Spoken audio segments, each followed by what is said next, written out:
we have a bit of like weird news and frustrating things that have happened over the past few weeks that I thought, let me do like a roundup for you and give you some of this news.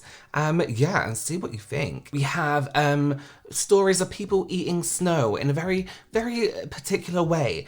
Death on the toilet. More crazy Stanley Cup people news, and also a story about a grandmother, or soon to be grandmother, who was taking things way too far, right? So I did a video on Stanley Cups, right? And how crazy people were for them, fighting for them, treading on people, stepping over people to get hold of a limited edition Stanley Cup. There was also some people involved in these, like resellers. So they buy the Stanley Cup stock, like 10 or 20 at a time, and then sell them for like double the price or triple the price, depending on how wanted that Stanley Cup is, right?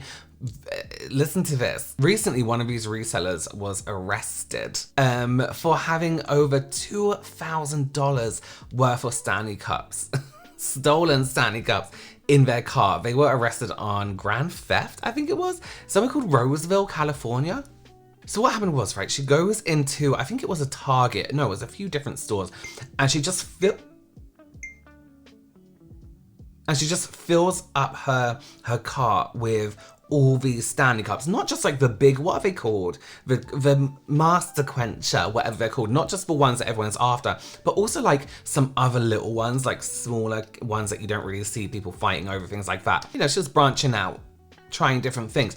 And she was filling her cart full of her stuff and just walking straight out the stores and then loading up her car with them. Here's the thing in my mind, I'm like, that's not exactly like a speedy getaway situation. It's not like you're walking out and security is running after you and you're like, give me a second, I just need to load all these, you know, thousands and hundreds of dollars worth of Stanley Cups into my car. Like, you have to be quick, right? The 23-year-old had 65 Stanley Cups in her car. That's a profit, you know? Obviously, police caught up with her. They stopped her just as she was about to make her getaway onto the highway. They pulled aside her vehicle, or as the American cops like to say, vehicle. And she had actually not just $2,500 worth of Stanley Cups in her car, stolen. She'd done it multiple times, not just in one place. She went to a few different Targets and stole these cups. It just goes to show, even thieves know that these cups hold a value, that they can make such a big profit. People will pay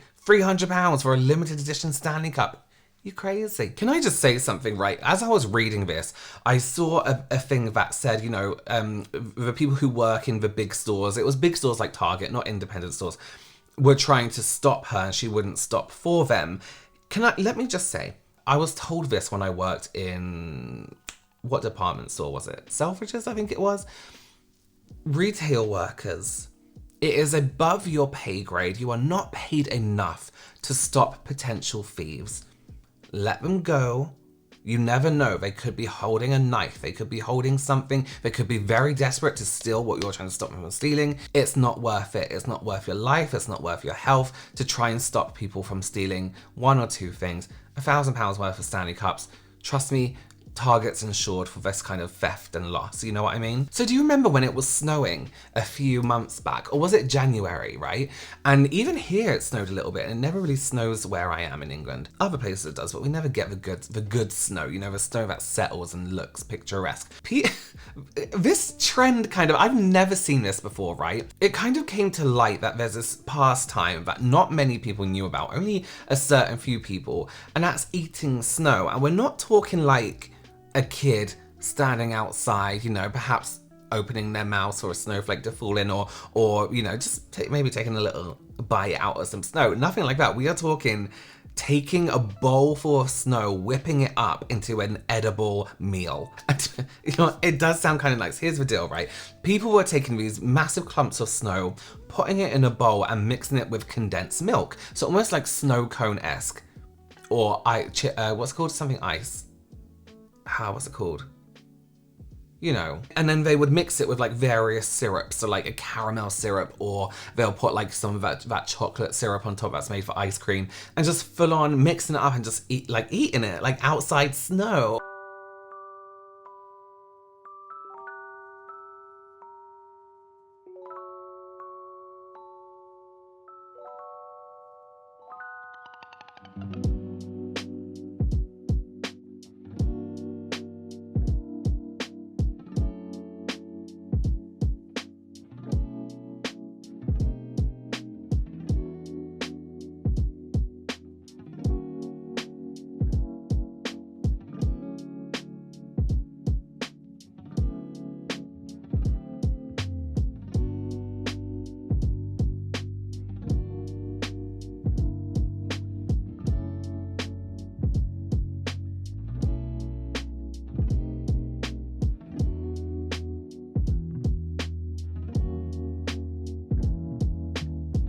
It's like free ice cream.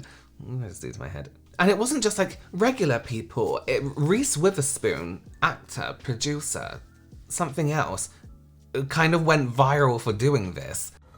Okay, so we got a ton of snow over the past few days. We decided to make a recipe. So first we scooped the snow into cups and we added salted caramel syrup and some chocolate syrup, just because we like how they taste together.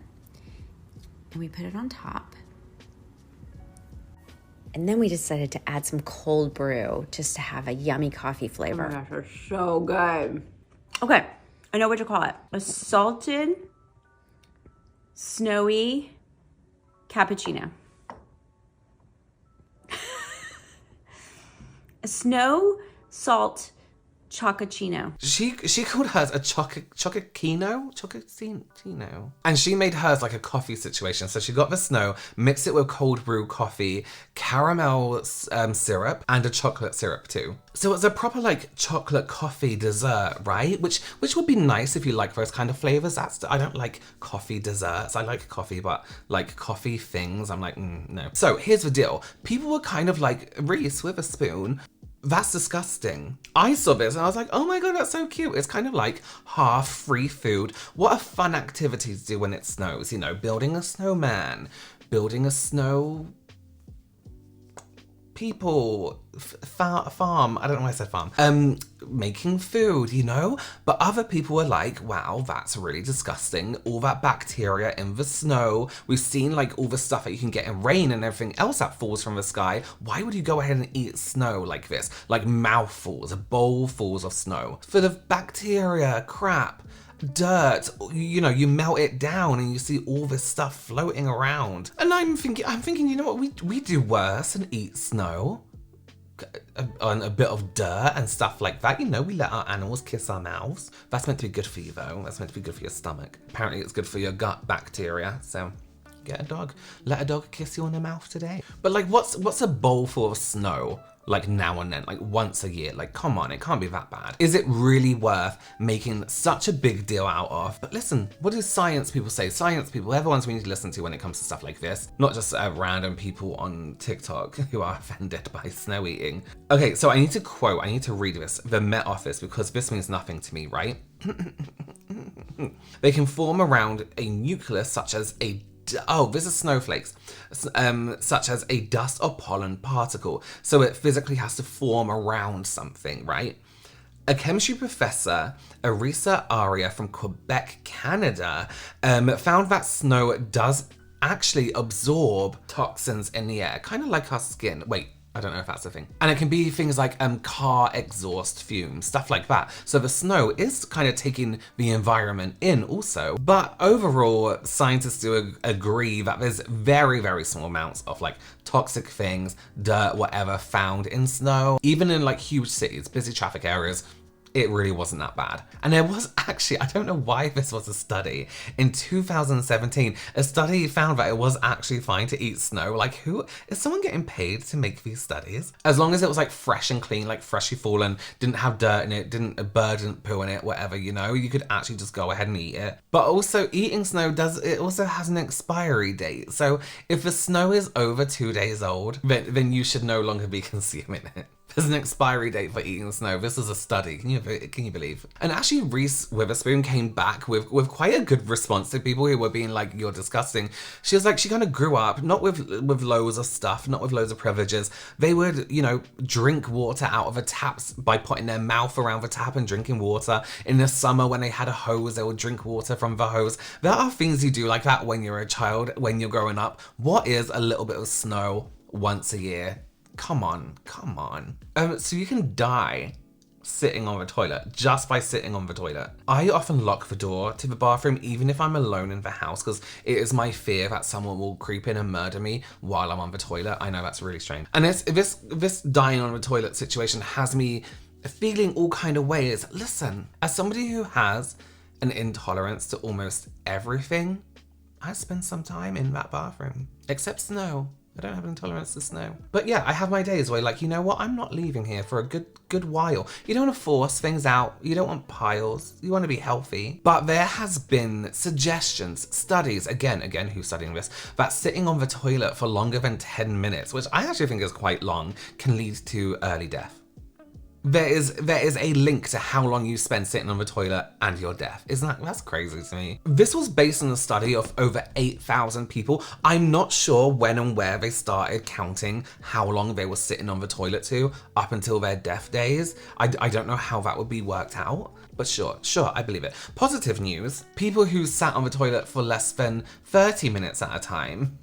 So what is it, 10 or 30 minutes? They had a lower risk of death by toilet. But who spends 30 minutes on the... That's not good for your bumhole. That's not good for you. Like, that's a super long time. If you're spending 30 minutes, if you're having trouble for 30 minutes, you need some fiber in your diet. But, you know, they're also saying as well, your overall general health the toilet doesn't care about that. It doesn't care if your lungs are like healthy or whatever. It can change everything or how long you sit on the toilet. But my question would be, why just the toilet? Why not sitting in your office? Why not me sitting here now for longer than 30 minutes? How is that not going to lead to my early death? You know, how is me sitting on a train for an hour's journey or a plane for 9 hours?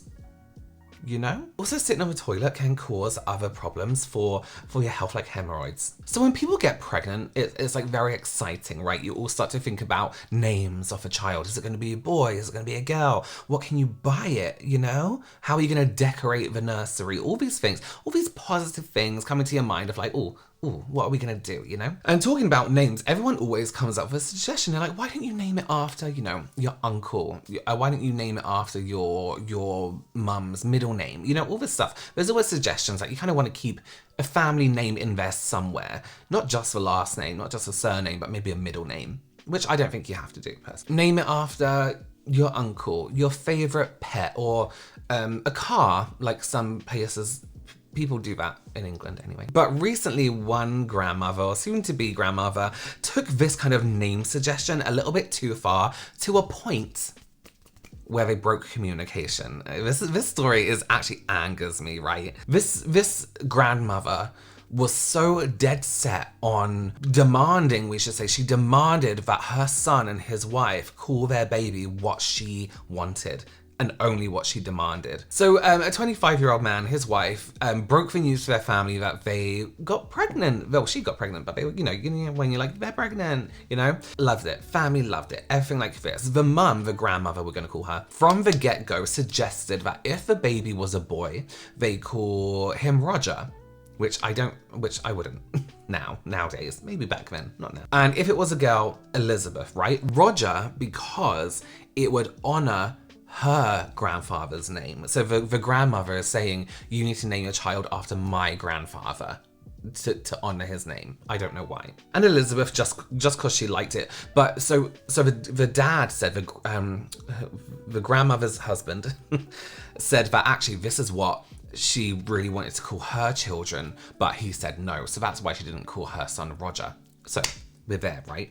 So grandmother, grandfather, couple having baby. Grandmother was like, I want to call our son Roger. And he was like, no. And now she's like, call your child Roger. And the son basically said, listen, mum, we're not looking for name suggestions. Thank you so much, though. But we weren't asking for help, which is basically a polite way of saying that name's disgusting. I'm not doing that. But the mum was like, no, the names are important. Elizabeth, just because she liked it. But the name Roger is important. You have to use it. Absolutely have to use it. And the mum would also do things like before they knew if it was going to be a boy or a girl, she would be like, do we know if it's going to be a baby Roger or baby Elizabeth yet? That's so annoying. She would refer to the baby as Roger or Elizabeth and just wouldn't let it go. So get this. This is where it gets crazy. The couple find out they're having a boy Okay. And this is where the grandmother takes the name suggestion to a whole new level. She gets blankets, bed sheets, bibs, things like this, embroidered with the name Roger. She purchases personalized, embroidered, customizable baby things with the name Roger on them. She has spent money on having these things customized with a name that they had like politely declined many, many times. And one thing she got them was like, you know, one of those name things that you put over a door saying Roger. And the son was like, listen, we haven't announced a name yet, you know that, and we won't tell everyone until the baby's born. Anyway, we won't tell everyone the name until the baby is here. Stop ordering personalized crap on Etsy, on whatever. You can't sell that on. No one's calling their baby Roger anymore. That's not what he said, that's my input. So the mum visits the wife and is like, I'm really, really upset that that you aren't considering the name Roger, like it's really upset me. The wife is basically like, well, that's a you issue, that's really got nothing to do with me, which is true. Get some help and like work through it on your own, you know? The grandmother doesn't stop there, right? She takes to social media and posts pictures everywhere of all this Roger shit she had personalized, suggesting that the baby is going to be called Roger, letting all the family know, you know, all the relatives, Roger, baby Roger. Which, two things, I would be really pissed off if I was a parent and that was the name. I would want to announce a name. But also, does she think posting it on social media makes it official? That's it, you can't go back on your word now. Everyone thinks it's called Roger. The son, rightly so, lost his shit. He confronted his mum, telling her that her opinion was not wanted or important. Slightly harsh, but true. Needed. And that he actually needed some time away from her. So he's basically been like, you know what? Leave us alone until the baby's here, maybe. And then we might reconsider being in your presence. Listen, I'm going to say this, right? Someone's child, someone's baby, someone's wedding, or a key part of their life isn't a group decision. It isn't for you to help decide on, right? Yes, everyone would like some kind of input, but it's not up to you. Whether it's your child, whether it's your parent, whether it's whatever, it's not up to you at the end of the day, you know? You like to think it is, but it's not. Parents or parents-to-be will name their child whatever they want because they are the ones, you know, calling its name 50 million times a day, telling it off, you know, saying it over and over again. What's important to you, or, you know, thinking that your decision should be taken into consideration, that's kind of when it turns into entitlement, and it's a little bit like, who are you to be saying these things? When you think your priorities are more important, when your child is having a baby and you're like, I should have some say on the name. No, you really shouldn't. I know you think you should, but it's not up to you.